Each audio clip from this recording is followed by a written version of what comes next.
Hello and a warm welcome to this video analysis. In this one, I have covered Indusind Bank, India's large private sector bank. Now, Indusind Bank, Hinduja family promoted company, was launched in 1994. It was the first private sector bank to be launched after the 1970s nationalization of banks. Now, 43% of its loan book is dominated by microfinancing, diamond industry financing, and vehicle financing. Of the total loans, 54% is consumer banking, while 46% has gone to corporate banking, quite well balanced. The market cap of IndusInd Bank is 1,16,765 crores. Return of equity is of 14.41%, while the trailing 12-month peg ratio is at 0.40, which is quite uh, a good one, financially speaking. Now, the promoter holding is 16.47%, FIIs hold 41.48%, among the highest FII holding in stocks in India. One of them is IndusInd Bank. Domestic institutions 28.17%, while the public is holds 13.5%. The promoter holding has been declining a bit of late, and a decent amount of their stake is currently under uh, pledge. Now, among the non-promoter highest holding, there is Root One Fund at 5.454%, Bridge India Fund at 2.68%, LIC of India 2.42%, Government Pension Fund Norway at 2.08%, and UTI at 2.07%. Apart from that, there are other funds also where the holding is quite decent, but below 2% in the thing. Now let's have a look at the charts and try to analyze what could ahead for IndusInd Bank. And so, as usual, I'm going to start with the quarterly charts of IndusInd Bank. Uh, the data which I have in front of you from its listing in the exchange is 2001 bottom, listing in 98, 2001 bottom. From there, a very good rally all the way subprime high, and then again a sharp decline in 1 year to see a phenomenal rally for the next 9 years, 2009 to 2018. Then again a 2 year decline. Now, among the large private banks, perhaps one of the ones which saw a sharp decline compared to other banks, and gave a good decent fight. And since the COVID lows, we've seen a very decent recovery. The Ichimoku charts of the quarterly suggesting a future Kumo, which is quite which is turned bullish. The baseline, the Kijun in the as per Ichimoku, is currently flat and would remain flat for at least for four more quarters until it goes on to make an all-time high in that state. The one interesting factor which I would like to point out here is that if we look at the Fibonacci supports and retracements the stock has done, the first one, that is from 2008, is a 78 to 88, went all didn't go to 88 but 78%, and then again from the 2018 high to the COVID lows is 88. So large correction tendency of the stock is to do 78, 88%, and then give magnum rallies.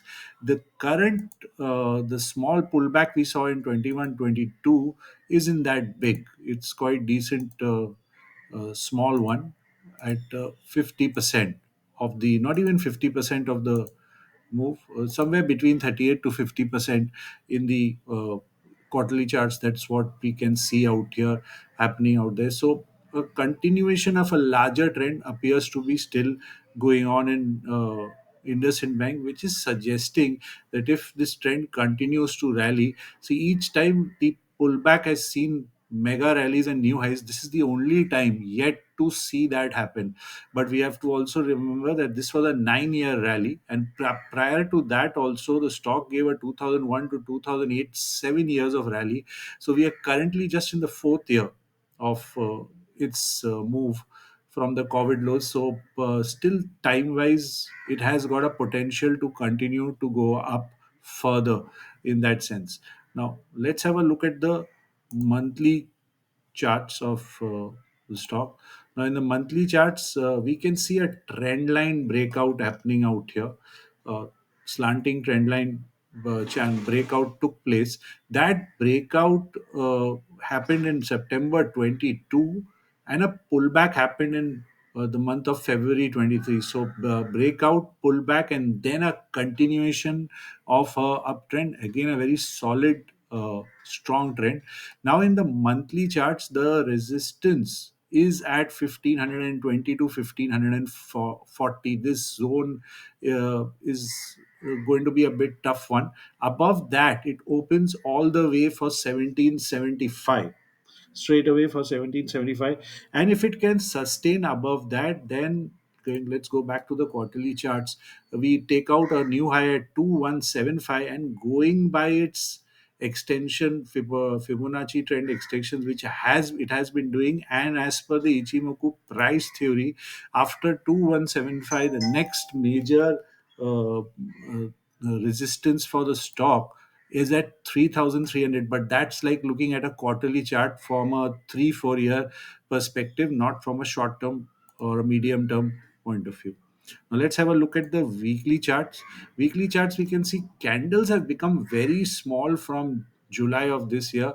We have tiny candles in a narrow slanting range. Stock keeps on moving, higher highs, higher low formation happening out there. In the weekly chart, I can see a resistance at 1540. This particular fractal out here at 1538 looks like a resistance sustaining, and weekly basis above that would be a very good sign, while support is all the way down at 1375 to 1350 currently. So quite a deep support, while resistance not very far comparatively in the weekly charts. So anything above 1540 weekly sustaining opens up for a quite a strong upward move possibility in the case of Indusind Bank. Let's have a look at the daily charts. In the daily charts, again, this is a crucial candle, which is a black Marubozu candle, which took place on the 15th of November. That high again for 158.35. If taken out, the strong stock would likely emerge into a strong uptrend. And so far, among all the banks in this rally, it has not. So the potential to do well comes above that.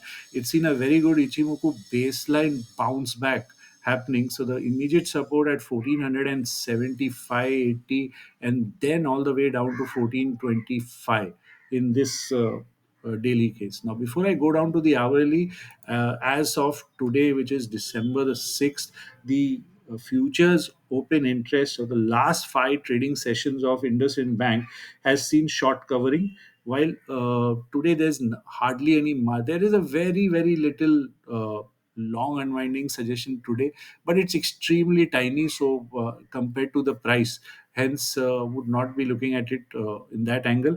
The option data for option chain for December series is showing 1500 call put at the highest OIs in both of them, with the put call ratio of 1500 slightly bearish at 0.63. With today saw increase in OI in 1480 put, 1500 call, and 1520 call significantly.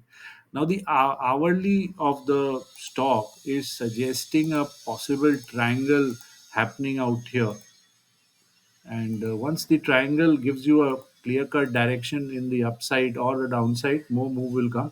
So I would look at 1520.25 as a crucial level here, and on the downside, I would say 1490 till 1485 is crucial. Breach of 1485 would put pressure on the stock uh, on the downward all the way to 1450, etc., and move on. So overall, the stock looks like something which is got a potential of quite a bit of upside. The narrow range being 1542 on the upside, and 1425 1480 immediate short term. Below that, 1425 1350 is where a lot of smart money could enter either that way. Either they accumulate on the downward like that, or traders and all would jump in at the upward move above 1540, where it could give strong gap opening, strong large green candles moving upside towards probably 1700, 75, 2100, and so on. But that would be again from medium to long term perspective in that sense. But in the extreme short term, inside that triangle and in that narrow range, 1540, 1480, in that sense. So I hope this video is of help to you. So please do like it, share this, and do follow me for regular updates on stocks and indexes. And disclaimer, this is not a trading advice to you of long short buy sell. This is a purely an educational video based on the study of Ichimoku and Fibonacci. So kindly do your study properly, manage your risk, and after that only take your trade decisions. Until then, happy investing everyone. Bye bye.